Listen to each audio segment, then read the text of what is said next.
Okay start ಮಾಡೋಣ. Okay.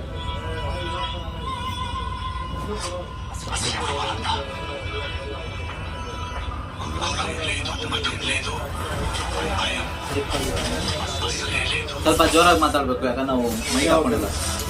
ಟೈಪಲ್ಲಿ ತನಕ ರಾವಣ ಮಾಡಿ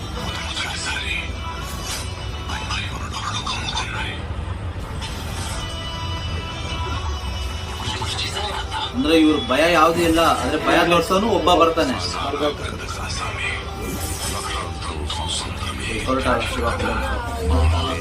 ಯಾರು ಮಾಡಿದಾರೆ ಇದಕ್ಕೆ ಮುಂಚೆ? ಆಚಾರ್ಯ, ಹಾ, ಫ್ಲಾಪ್, ಸೈಕ್ ಎಂಟ್ರಿ ಸರ್. ಒಳ್ಳೆ ಮೇಕಿಂಗ್ ಅಲ್ಲ. ಎಲ್ಲರೂ ಪಂಚಾಯತ್ ಕಂಬಿದಾರಲ್ಲ ಶಿವಣ್ಣ ಹಾಕಿದ್ಮೇಲಿಂದ ಶಿವಣ್ಣ ಕ್ರೇಜ್ ಎಲ್ಲೆಲ್ಲಿ ಹೋಗಿದೆ ಗೊತ್ತಾ?